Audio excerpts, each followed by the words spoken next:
भस्मारती के नाम पर फिर ठगाए दर्शनार्थी। 6 दर्शनार्थियों से भस्मारती दर्शन व गर्भगृह में जलाभिषेक के नाम पर 21,000 रुपए लिए गए। भूत भावन भगवान महाकालेश्वर के दर्शन के नाम पर एक बार फिर दर्शनार्थियों के साथ ठगी की घटना सामने आई। इस बार छत्तीसगढ़ के 6 दर्शनार्थियों से भस्मारती दर्शन व गर्भगृह में जलाभिषेक के नाम पर 21,000 रुपए लिए गए। मंदिर समिति ने रुपए वसूलने व प्रोटोकॉल के जरिए अनुमति करवाने वाले 4 लोगों के खिलाफ कार्रवाई के लिए महाकाल पुलिस को पत्र लिखा है।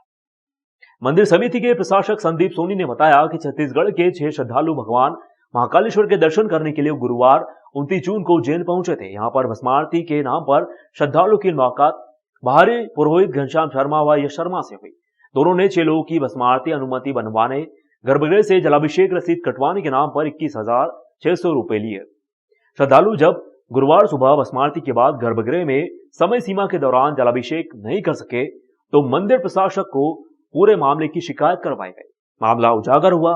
खास बात यह भी रही कि गुरुवार को मंदिर प्रशासक संदीप सोनी ने श्रावण मास के लिए गर्भगृह में साफ सफाई कार्य को देखते हुए सुबह 9 बजे से ही गर्भगृह में जलाभिषेक की रसीद काटना बंद करने के निर्देश दिए थे।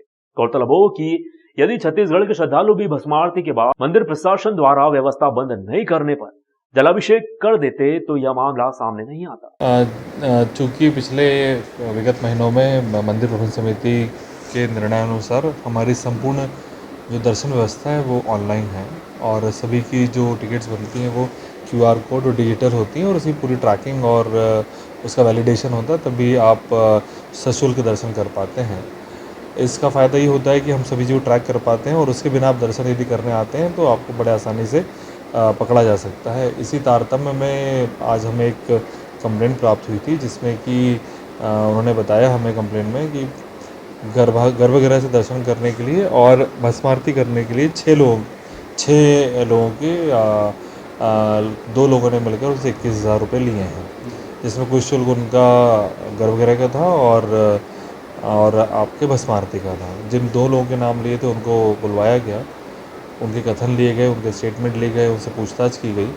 उसके बाद और लिंक निकला कि उन्होंने किस प्रकार से गर्भगृह के दर्शन कराने के लिए बनवाया था और भस्मारती किसके थ्रू बनवाई थी।